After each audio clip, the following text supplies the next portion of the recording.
Hello, guys. Welcome back to the Lonely Road. Cheers, cheers, cheers. Joining you guys on your journey to heal and become a better human. yeah. Yes. Yes, the road is lonely and long, that's for sure. Mhm. Boy, So, how's how's your everything week been? going, KJ? There we go. You had a weekend with the baby. How'd it go? It was so nice. We had a family dinner again this weekend. Oh, good. Good. Yeah, it was nice. I had my mom over and my cousin over, and I haven't gotten to see him in a couple years, so it Yeah, was yeah. nice. It was Yeah. it was nice to finally decompress and just chill out and help him with what he's going through and kind of make sure that he's doing okay and kind of give him some of the tools that I have that I've dealt with my neck and stuff. And It helps. It helps yeah, to give your experiences, and if people will listen, that's part of the problem I think with a lot of people is they don't want to listen, myself included. When I was younger, I didn't want to listen to anybody. I thought I knew better. You know what I mean? And yeah. it's so eye opening, if you will, when you realize that you don't know everything, and you do need to take other people's experiences into account, because it does help. And so when you get to a point where you're able to listen to other people's experiences, it's a great that you can reach out, to your cousin, and you're at both at the ages now where you're able to, take that stuff in. I think that's great. That's awesome. Yeah, no, it was a really nice time. Just being able to get to spend time with both of them and kind of just reconnect and chill out and relax, and it Mhm, it was really kind of nice. mhm. Good, good, good. Yep. Yeah. Yeah, yeah. So let's just get right into it. I think that you know this episode is really it kind of hits a mark with a lot of people, because a lot of people, we're going to talk about secrets that surface after someone's death. Sometimes death can bring into light truths, hidden lives, long buried secrets that they didn't want people to know about. But after people died, things are accessible. Their phones accessible, their documents are accessible, their safes are accessible. Everything becomes now accessible to their heirs. And you're going to hear a cat and heat in the background, and there's really not much I can do about that. So she's saying hi, and I'll try to meet that out as much as possible when Zach's Yeah. talking. However, You're good. No, and I think that this one's really, really interesting for you too. Is like when we had the funeral, there was a guy who came up for your mom. Let me fully preface what I'm saying. There was this guy that came up, and he was like maybe like 50, 55-ish. mhm, Totally could be wrong about the age, but like gray hair, short. And he was like a little taller than me, around my height, somewhere in there. And he was telling us about how your mom was going to run for mayor and stuff like that. So like it's weird because I think a lot of people, when they see this title and stuff like that, they're going to think, oh my God, this person had this crazy fucking side family or this kid that was never known about until right now at death. That's the first time that you find out about them. But there's also positive things that you can think of in these oh yeah, aspects that you don't really realize either. that was You a whole might be able to spectrum. learn, yeah, you might be able to learn more things about your family or your significant other or whatever after everything happens that they weren't able to like verbalize or vocalize to you. Like there's a lot of questions and thoughts that go into these things. Yeah, for sure. Like that's part of my mom's service that I don't remember. Like it's spotty for me. So I Yeah. wish that it would have been a time where things were recorded, because I honestly would have Yeah. liked to look back on it now, 13, 14 years after the fact, when I'm ready to do so. But yeah, like there are examples, and shockingly so, like maybe a Bonnie and Clyde connection, if you will, where a family found a newspaper clipping in their late grandfather's belongings after his 1955 death, revealing he had been picked up by Bonnie and Clyde while hitchhiking in the 1930s. I mean, there's secrets like huge and mind blowing like that. And then there's secrets like your mom talking about running for mayor, and she never, or your grandma talking about running for mayor, and she never ever said anything to the family about And it, it and that that story is so weird to me because it was me, you, my mom, and Maddie that was there, and Maddie was a baby at the time. Yeah. And we were just going for a walk with Maddie because I needed to step away. I think you probably needed to step away too, and I think Mom was just smoking and kind of just being there. But this old dude walks up to us. He's like, "Yeah, she's been one of the backbones of this town and wanted to be mayor and stuff like that." And it was your shock was really really confusing because you're like, "What are you talking about?" What do you mean? Yeah. And like normally, my "what do you mean" or "what the fuck are you talking about" normally come out when there's a crazy person on the other side of the conversation and they don't look like fully put together. So like I because of living in the ghetto for so long, dealing with people, one of my fortes, but I'm able to kind of judge based off of like what they look like and how they're presenting to me, like how crazy this person is. Mhm. Normally, I'll look at their hands, I'll look at their shoes, and kind of have a generalized. This dude came up in a collared shirt and some nice ass shoes, and his hands were in his pockets, not in his pants. I was like, okay, this dude's at least somewhat put together. Like, he's at least somewhat telling the truth. And it was just weird. Like when she was pushing me to be a history teacher for the longest time because history has always been one of those things for me. Mhm. And then for like one of those things to be like me and her talked about shit all the time. It was one of the few people that you genuinely could have the conversation about like World War II and like the philosophical reasons of this part or that part. And nobody's being judged. You actually can expand the conversation, which is crazy. And those things do not happen anywhere, especially anymore. But like it's weird because then you have like such a transparent thing of like, oh yeah, well, she was supposed to be mayor in like, 3 months we were going to start. It's like, shit, what is Well, this? what are you talking about? And I don't even know if I can process this. And I think that's probably what happened to me at the time because, Mhm. you're the one that remembered that conversation. I do not have recollection of that conversation. And that's fine because I don't have recollection of a lot of things that happened that day or around that time. And for me, I think one of the biggest things was realizing how much of an impact my mom had um, on people's lives. In She was a GED teacher, she was an educator, so if Mhm. people she knew needed help, she would obviously help them, and I knew that because she had done it with one of my dear friends, and helped him study for his GED, and he took the test and got his GED. And I knew she did it, but there were people that came to my brother and I after her passing, and was just like, look, if it wasn't for your mother helping me to study for my GED exam, I would have never been able to become a nurse. Yeah. And it was in one particular case, it was a nurse, and she's a very good nurse from what I understand. But it was just the gratitude that people had for this, the little things that turned out to be huge for them in their lives, and those kind of secrets, they make you look at your loved one in such a, for me it was such a, uh, just admiration. You know what I mean? That's not always what it is, but for me, and Oh, that was my understanding or exactly. experience, And rather. I don't remember if I told you this on the show or if I told it to you in private. So I don't care. I'll talk about it because it was my dream anyway. I had a dream probably like 8, 9 months ago about the same exact thing that I was telling you about with this situation. I was sitting there and I had a dream about your mom going out of her way and like it was a dream at her house. She just passed, but like it started at her funeral and we were at her house helping you clean it out and stuff, which has changed because like we've had that conversation. And it's like this dude came up and he's like, "Yeah, did you ever hear your mom's music?"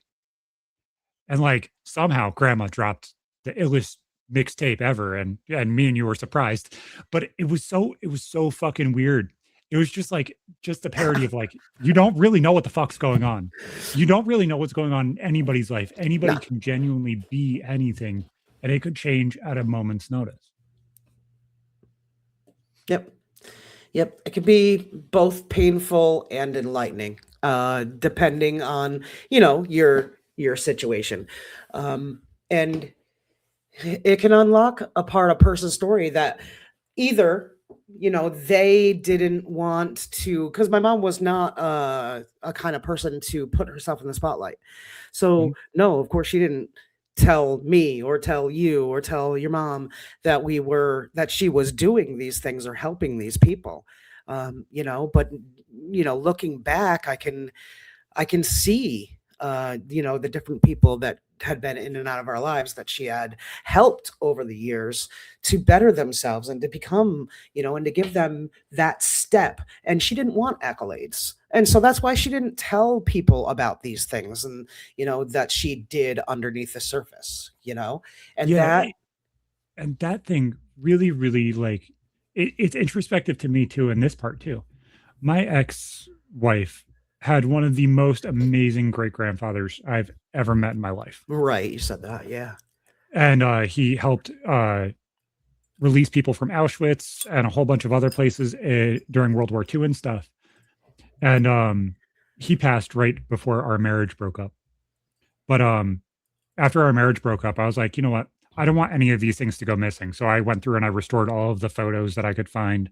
I found all of the audio recordings and stuff like that because he never really wanted to talk about what he did. Like he was, I don't know if it was afraid or nobody wanted to ask him or what, but I struggled with that because I'm the loud, obnoxious person who just wants to ask the question that everybody wants to ask, but nobody has the guts to like. I want to talk about you. I don't Right. want to talk about myself. Right. I want to hear about the shit that you like. That's what these people are when they're still here. Is like, tell me about the things that you did, so that way I can expand what the fuck is going to go on with my life next. Hmm. So like I found all of his recordings that were on YouTube and everything else of him like talking to Holocaust survivors and stuff and put them into a collage and just sent it to my ex. Like, here, have this because like doesn't matter. It doesn't matter what is going to come from us or anything. I want you to have something that you can like actually have because like what happens if you can't put the heart behind listening to the tapes or whatever these people leave you because you may never be able to. You Hmm. may never be able to look through these pictures or see this or hear that. And it's like having it in one place is, at some point, you know, impactful. Exactly. Like she may not have watched or listened to that the next day, because she may not have been able to, but she has that when she's ready to be able to open Yeah. up and then have the wisdom of her grandfather right there. And I wish that I would have had opportunities with my grandparents, to be able to hear, or, I was very young when my grandfathers both passed 10, 11 years old. No, actually, my other grandfather died when I was like 16. I think I was 16 because I drove, my mom a lot of the way. So I would think I was around 16 years old, still young, not Yeah. able to think about taking other people's experiences into consideration, just trying to get through life. But I wish I would have been uh, more proactive in getting people's stories, and getting people's experiences, so that I would have had a better, a better path for myself. I didn't open myself up to other people's experiences. I was too uh, worried about trying to get out of my own muck. Guess I Well, didn't have I think, time for I it think all right then. especially when you're that young, it's so hard because the more shit you step in, you still haven't gotten out of the shit from last time, and you're still fucking stepping in it. You're continually moving forward. You're Mm. continually kind of standing in the shit of like, what actually is going on, and how do I fucking work my way through this? And you can't because you're not even out of the shit that you put yourself in last time, or the time before, or the time before. You can't even like begin to try and understand what somebody else went through or anything like that because you're fucking trapped. Yeah. You're trapped in the loop of like, how the fuck does this actually work? Yeah, it's hard, um, because you have that person in one mind frame. You see a person in a certain light, and you have your own notions or preconceived ideas of this person, right? And then you might find out good things or painful secrets. You might find affairs or hidden children, double lives in a lot of cases. Like in my wife's family, she had a lot of double lives where the men, her uncles or her her grandfather would have multiple wives, and her uncles the same thing. It's crazy, and she it was just it's a crazy a thing Other to than be. the emotional part of it, the Yeah, craziest part is like, how the fuck did they actually accomplish this? yeah, Not like actually do it, but like monetarily. Because like think paying for 2 houses, making sure that they're all taken care of, making sure that, like, and most of these times, regardless, like there's the stereotype of the kid that you never met, but mm, they're not resentful towards that parent, which means they were there and they took care of them just at least to the level that they took care of you. yeah, You know what I'm saying? Like it's so weird, but like there's so many stories that I've heard of like dudes who would up and leave a marriage or up and leave their significant other and come back or whatever.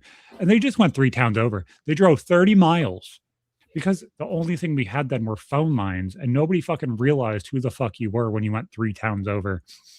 Like if you left your county, dude, it was a whole new fucking world. It's not like it is now where it's like the internet connects people from fucking Japan and you may not know your neighbor, but you know some dude from Japan.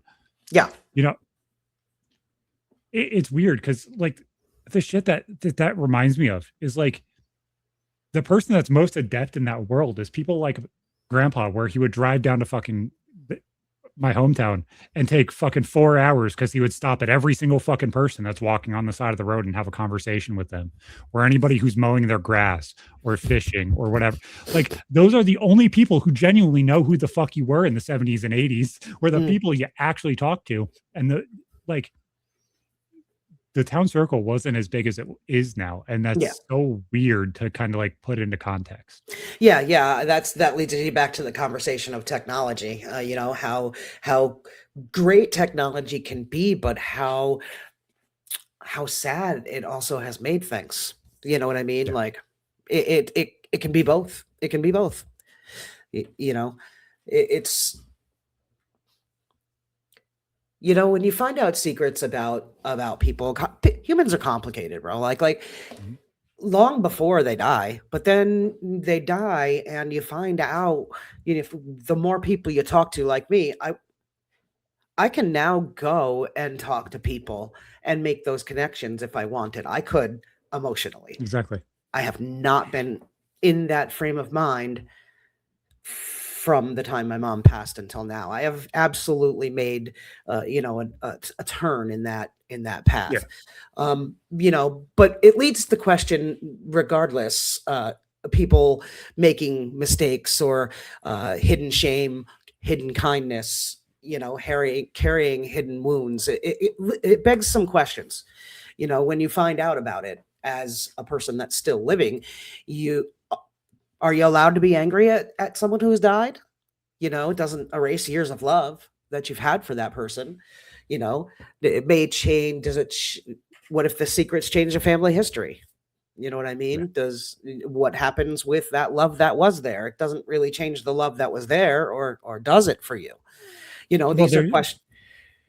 there's a really, really interesting question that me and my mom actually have been exploring recently with the stuff that's gone on with Ava. She had genetic testing and stuff, and we saw some of her genealogy. And like I was explaining to my mom, I was like, well, this came from here, this came from here, and this one's likely yours. And I was like, well, last name can be transferred from this name. This name is from this race and religion and stuff like that. And she's like, no, it's not. She calls me back 3 days later and we have essentially the same conversation again. And she's like, Zach, that makes a lot of sense. Mhm. Like there's so much shame around like some ideologies or some thought processes or some things that happen in your life or things that you are in life that everybody like ran from them, especially like the people that are dying now. Like we look at the 50s, 60s, and 70s, and the people that were born in those ages were running from the things that they are, things that they did, and everything else. Like their past is very, very secret, a lot of them. It's like 50% almost. Mhm. Like you may be able to get some of it, but you're never going to get all of it because, like, if you get all of it, that's kind of weird. But like, what happens? What happened? Like, I'm looking at this genetic testing and it's like, okay, so this kid's mine because it happened during COVID. So we have no problems where this came from. Where is there, a couple percent worth of South Saharan African? Where is the Asian coming from? Where is Jewish coming from? It's just like where's all of these things come from? And you have no answers because nobody wants to answer them. No, yeah. No, yeah. Yeah, it's crazy. And it I don't know, a lot of things. There's been a lot of different secrets that have come out in your own family after death, and it's begged a lot of different questions, but it never ever changed the love that your mom had for her mom. You know Yeah. what I mean?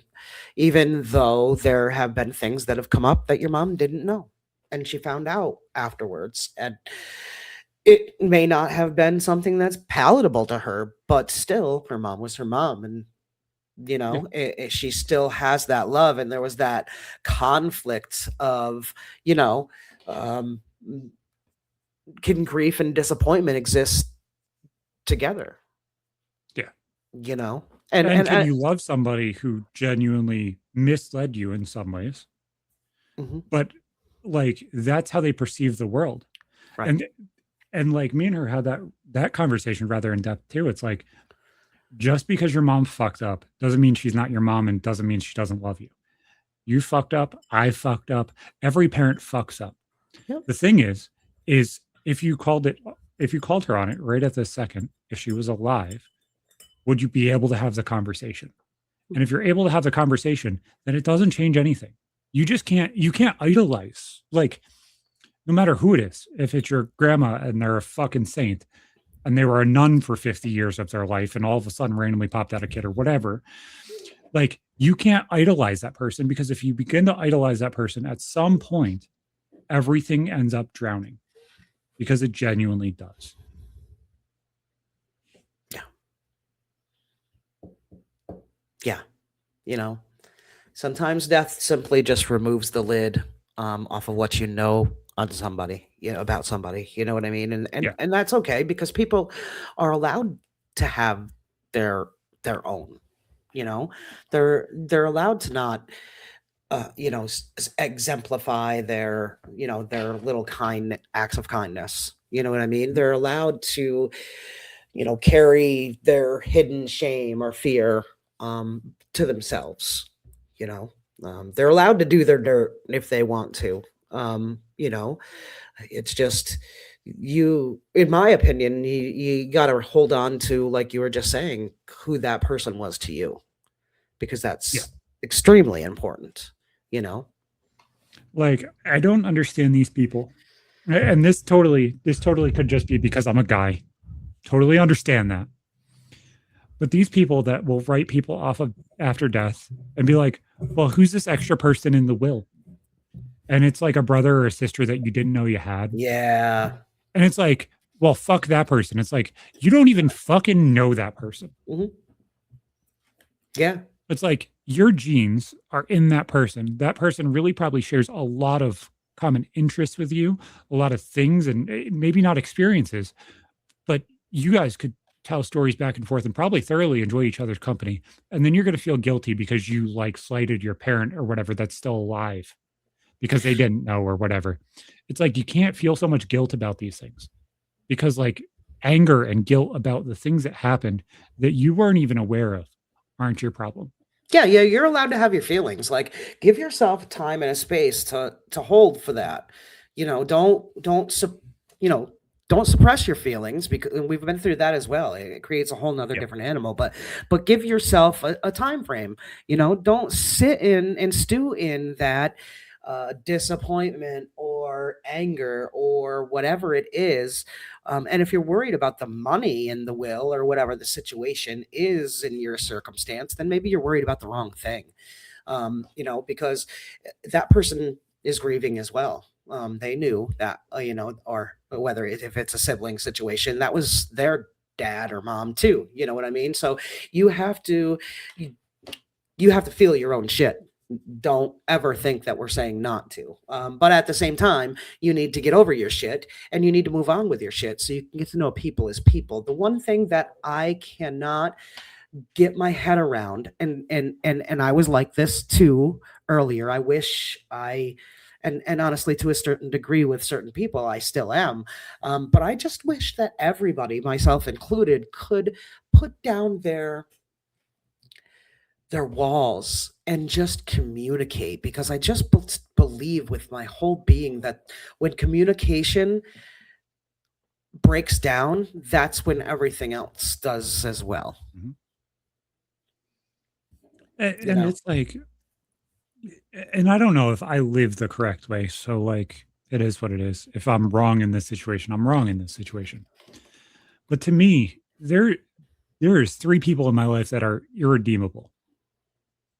And the fact that there's only three to me is impressive. But like, okay, so even if there was 5 or 10 or whatever, I should be able to have a conversation with every single other person in my life, regardless. Like, even if they were shit to me, they're not dead to me. And if I have to interact or deal with them or whatever, I can. That's why there's only 3 that I legitimately will not put myself in a room with. It seems like, and I don't know if this was like an old school way of thinking, or it was just the ghetto way of thinking, or what you and mom gave me or whatever. But it felt like a lot of the time, everybody was very quick to just drop people. And when you dropped people, they disappeared and it was gone. And that person's like, there is no way to put it back. Mhm. And it's like, I get it. You protect yourself in those situations, and there's outcomes and causes for those. I completely get that. But I wonder if that is like what I'm experiencing now as an adult of like, okay, so if I close off the room to 150 fucking people, how many people am I going to have left? Yeah. Yeah, I mean, people are flawed.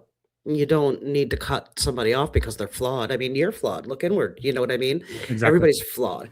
So that's not, in my opinion, there's this whole culture nowadays, or recently, or the last generation or two, excuse me, that just is quick to cut people off, to go no contact is the big buzzword.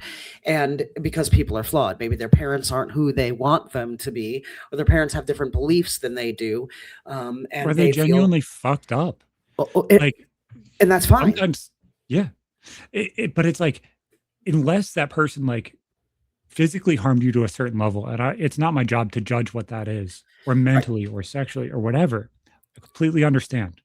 Yep. But that list should be long. That list should be shorter than the people that you allow in. Yeah, because you need to surround yourself with different types of people, especially as you become an Exactly. adult. You need to understand the kind of people that you cannot put yourself around, because, if it looks like a duck and quacks like a duck, it's probably a goddamn duck. So, don't um don't do that to yourself and continually put yourself around the same kind of people, because that will just the insanity thing. You do the same thing over and over again, and it's insanity. Yep. Find a different route for yourself, um, Yeah. No, and and Bree watched it earlier today. Right before we were about to drop off Ava, I got a text, and it was the most weird, random fucking text ever. And she watched me go from completely normal and calm straight into a panic attack. And she's oh, like, "What just happened?"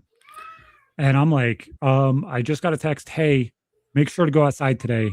I'm like, who the fuck is this? And I got, it's your dad. I'm like, okay, well, area code's about right. Yeah, this is a problem. Who the fuck are you? Not playing this game. Who the fuck are you? and he apologized. He's like, I thought this phone number was my daughter's. I looked it up on Life 360, and this is the phone number that it had. And I'm like, oh shit.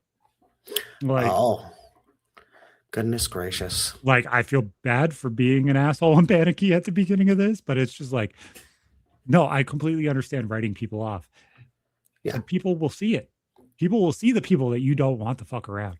absolutely. But oh Absolutely. my god, I completely get it. The shit, the shit rears its fucking ugly head whenever it feels like. It really Mhm. does.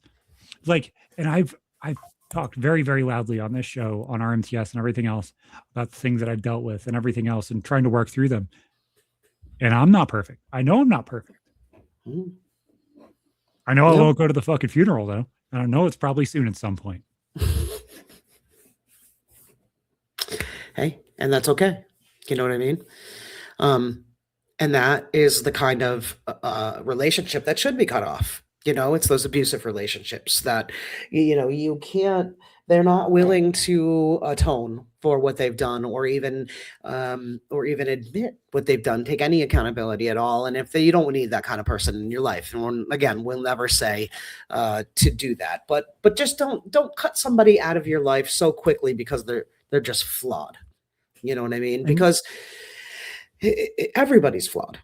And when somebody dies, and you find out that they have flaws or secrets, the grief doesn't disappear because of that, because the person was flawed or because the person had secrets, or you could mourn who somebody was and who you thought they were and who you wish they had been, all at the same time.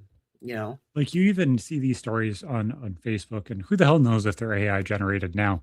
But like they'll be like, yeah, my grandma or my grandpa or my mom or my dad watched me struggle and they had $4 or $5 million in the bank. And then all of a sudden they die and everything's okay now. Mm, And they're resentful to it. It's like, no, because if they handed you the money, guess what? You wouldn't have it now because you were struggling.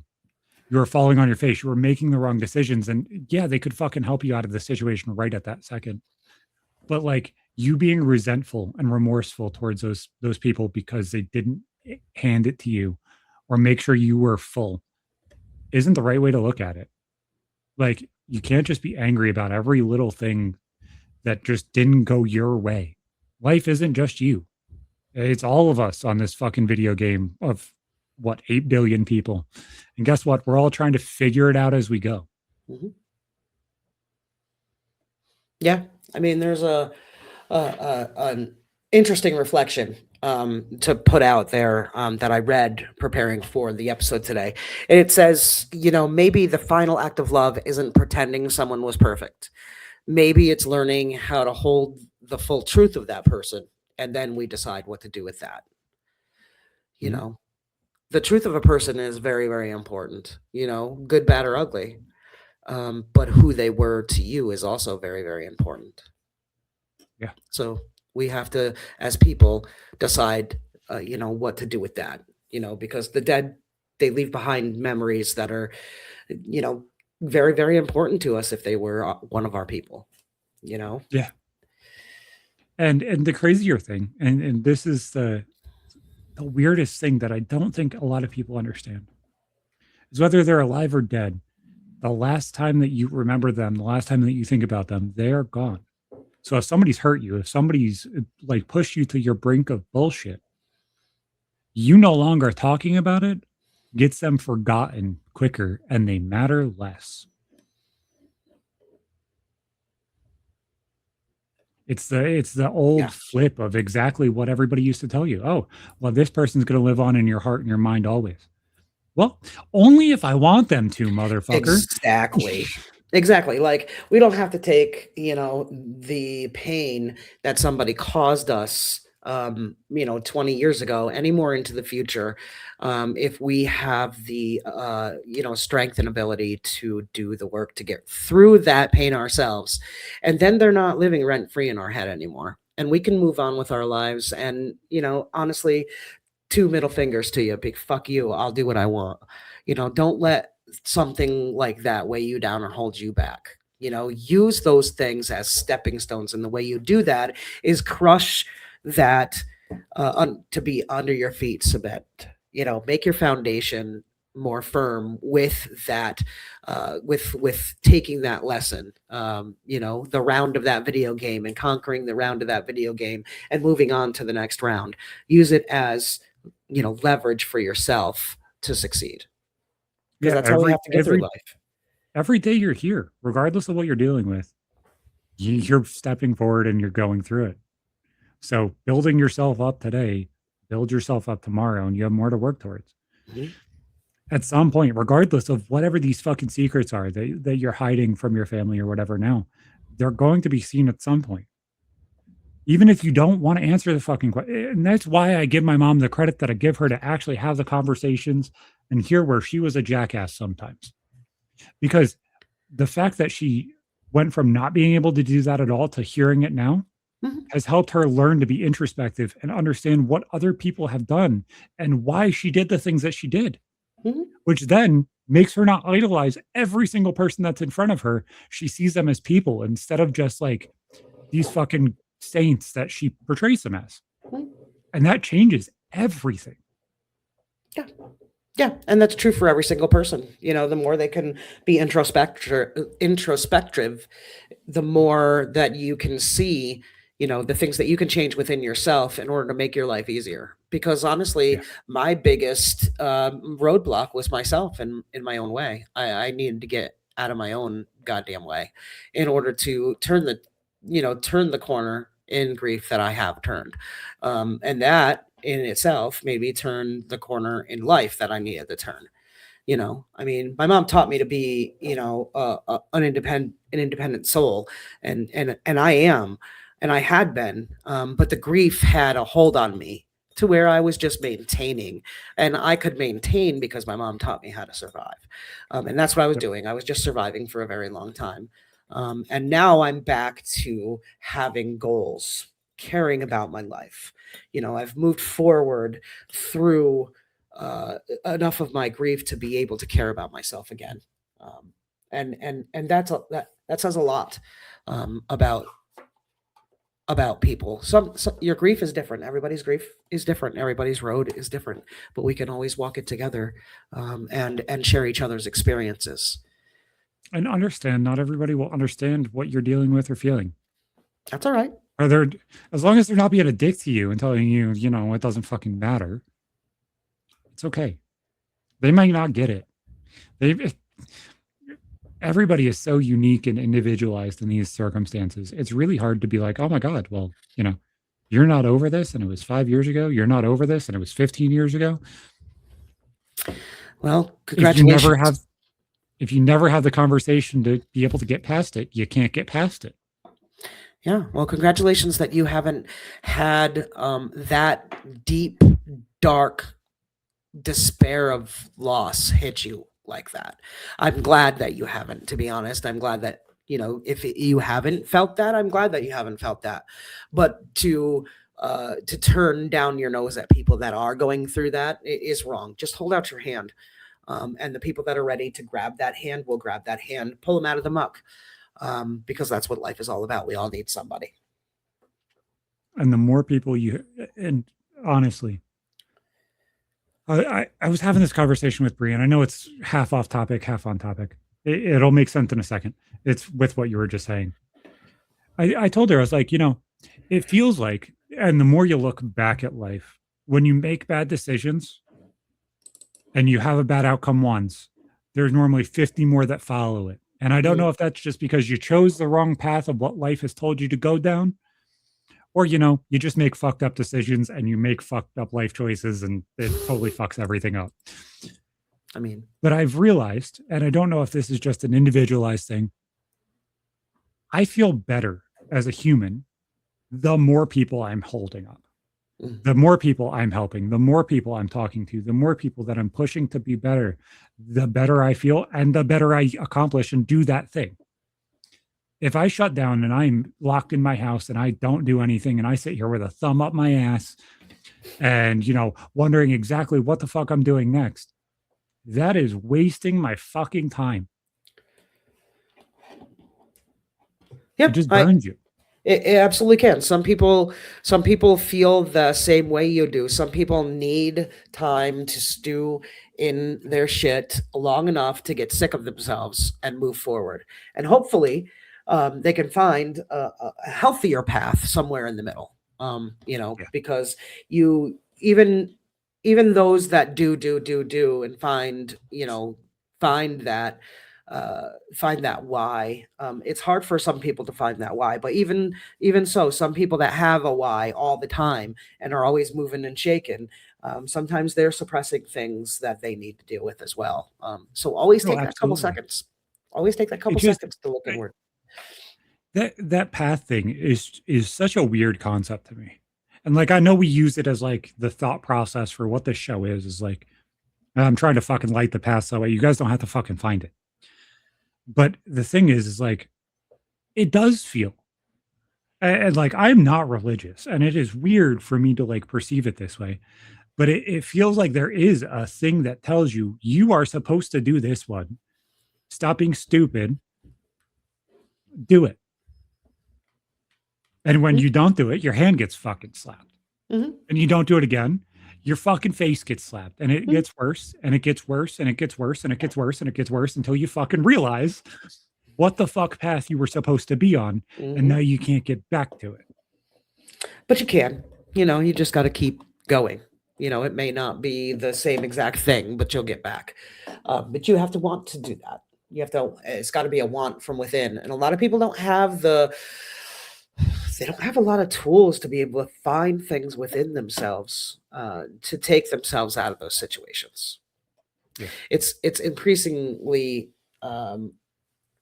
it's increasing understanding to me that more and more people just do not have these skills, for whatever reasons. I think, we can get it. That's a whole nother show. Yeah. But it's all a learning experience. Life is all a learning experience, but death is something that it's taboo. We need to talk about it more. And I think that, making it known that people have things that you don't know about them. I mean, it's still okay to have those feelings. It's okay to have those feelings, but those people lived their own lives. Just remember who they were to you. The thing is remember how messy your life is. Imagine everything that you didn't tell Uncle Joe right now. And now you die tomorrow, and Uncle Joe's the only person you have left to go in your house and clean it. How many dirty, unused things are they going to find? How many stories are they going to find? How many pictures of people that they don't even know who was there and everything else? It happens. Yeah.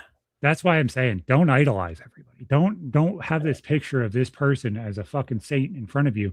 Understand that they're human. Understand that people do wrong. People always do wrong. And it's okay. Forgive yourself, forgive them if you can. And if you can't, it's okay. People change. People are different. That's why we say every time, there might be a fucking lantern lit where you're walking right now. It's okay. Keep walking. It'll be okay. And we'll see you fucking next time. Cheers.